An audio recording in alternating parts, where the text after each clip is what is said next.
দেশে নতুন একজন পীরের আবির্ভাব হয়েছে। তো পীরের নামটা আমি একটু পরে বলছি। আগে তার যে পীরের যে সিলসিলা, পীরের যে আ আ মজেজা, সে বিষয়গুলো আগে একটু বর্ণনা করা দরকার বলে আমি মনে করি।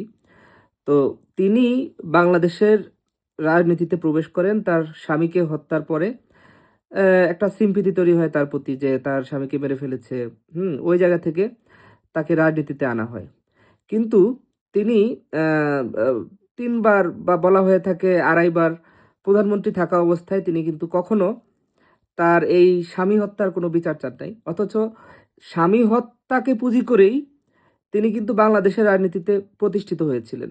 তিনি কখনোই সেই স্বামী হত্যার বিচারের কোনো ব্যবস্থাও করেননি। সেটা নিয়ে কখনো কথাও বলেননি। তো সেই পীর ১৯৯১ সালে বাংলাদেশের ১ম প্রধানমন্ত্রী হন এবং প্রধানমন্ত্রী হওয়ার সাথে, সাথে বাংলাদেশের রাজনীতিতে পয়সাওয়ালা, টাকাওয়ালা, দুর্নীতিবাজ, ঘুষখোর, কালোবাজারি এদেরকে পুনর্বাসন করেন এবং যার কারণে বাংলাদেশের শাসন ব্যবস্থা, বাংলাদেশের যে গণতান্ত্রিক ব্যবস্থা, পুরো চিত্রটাকেই তিনি পাল্টে দেন।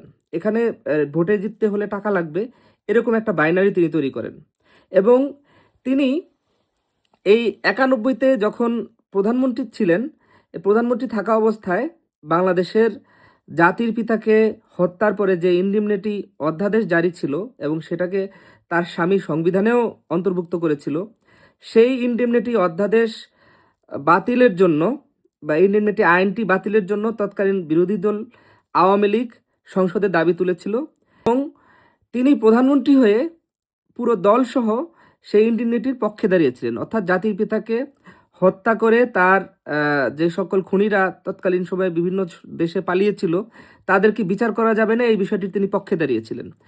তিনি প্রধানমন্ত্রী থাকা অবস্থায় চাঁপাইনবাবগঞ্জে সারের দাবিতে আন্দোলনরত প্রায় ১৯ জন কৃষককে গুলি করে হত্যা করেছেন।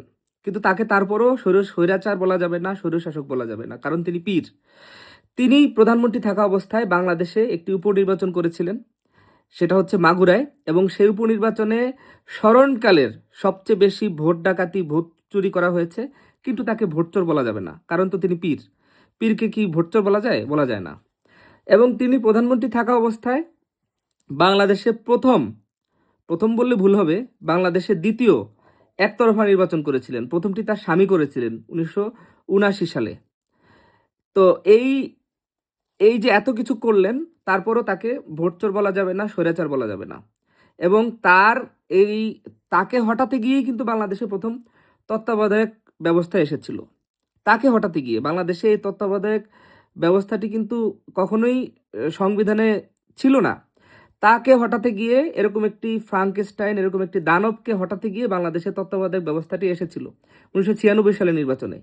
এবং এই যে অনাস্থা, অবিশ্বাস রাজনীতিতে, যে ক্ষমতা পেলে আর ক্ষমতা ছাড়বো না, আঁকড়ে ধরে বসে থাকবো, এটা তিনিই প্রবর্তন করেছিলেন। কিন্তু তারপরেও তাকে স্বৈরাচার বলা যাবে না, কারণ তিনি হচ্ছেন পীর। তিনি বাংলাদেশে ২ বার বা ২.৫ বার বা ৩ বার যতবারই প্রধানমন্ত্রী ছিলেন, ততবারই তিনি ক্ষমতা আঁকড়ে ধরে বসেছিলেন এবং ততবারই তাকে হচ্ছে ক্ষমতা থেকে তাকে টেনে নামাতে হয়েছে।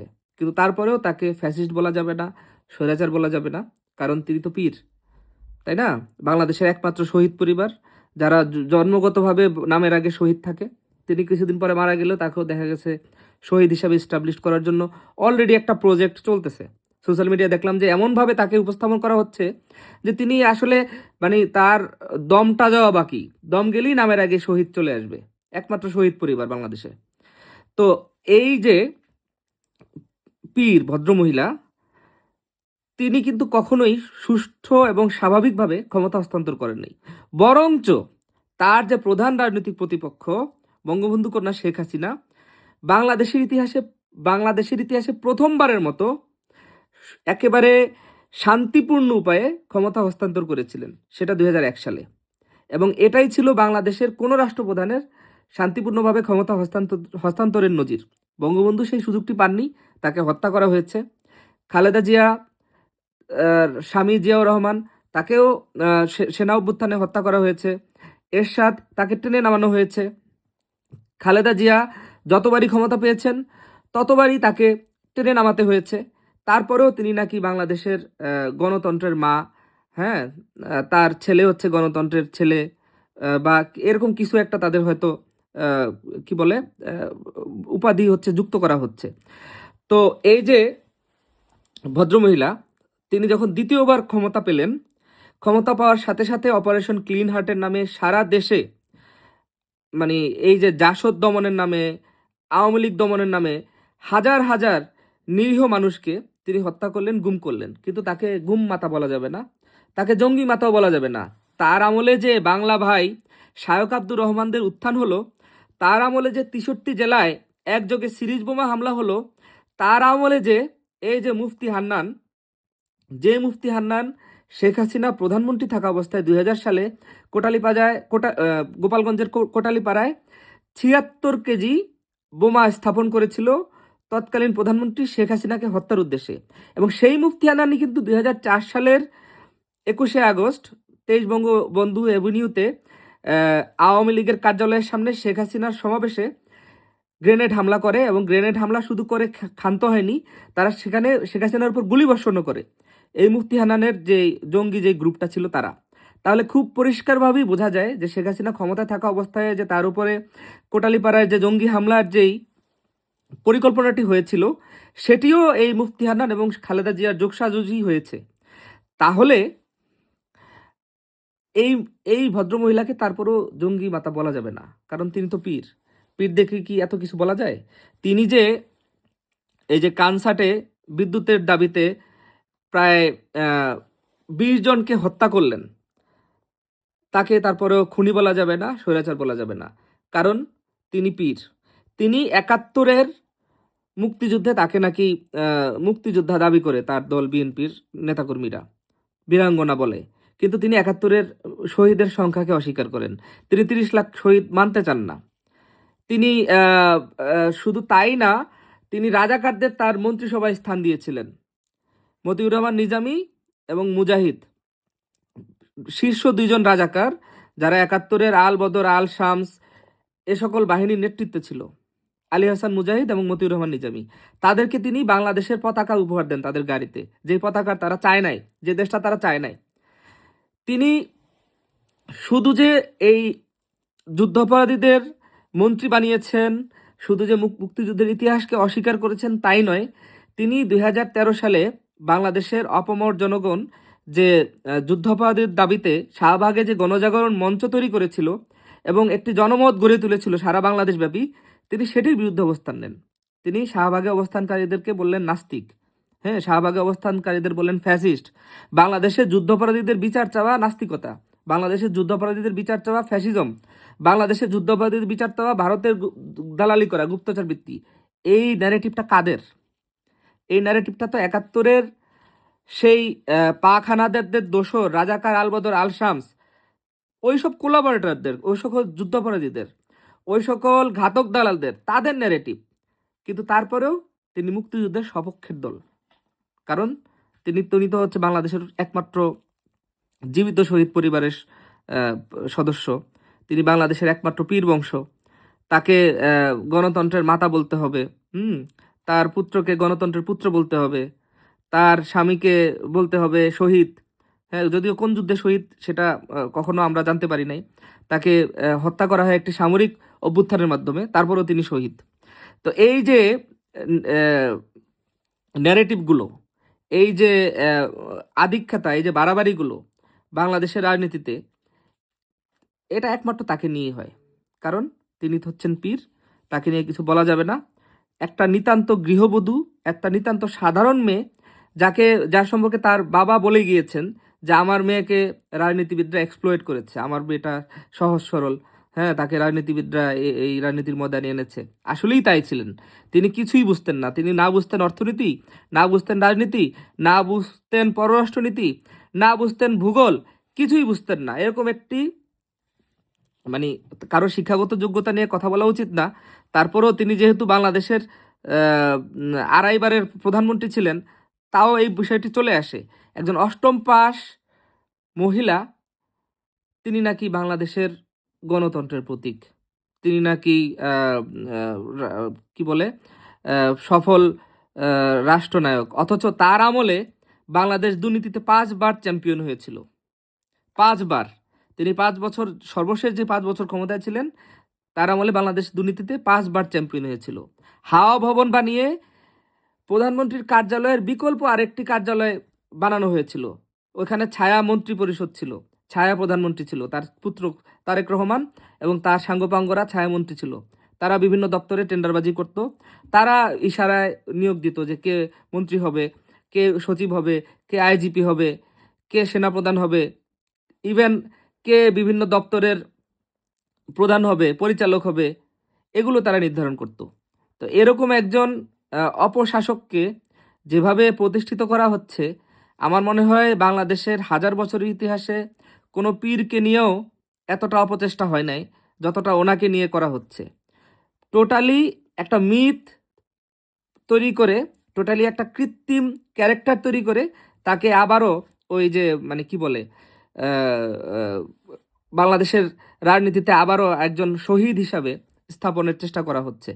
তো এই এত কিছু বলার কারণ হলো, আপনারা যারা এই যে মুক্তিযুদ্ধের সপক্ষে শক্তি হিসেবে নিজেদেরকে দাবি করেন, আপনারা একবার ভাবুন তো 2001 থেকে 2006 সালে বাংলাদেশে 22,000 মানুষকে হত্যা করা হয়েছিল শুধুমাত্র মুক্তিযুদ্ধের সপক্ষে থাকার কারণে, শুধুমাত্র গণতান্ত্রিক সংগ্রাম করার কারণে।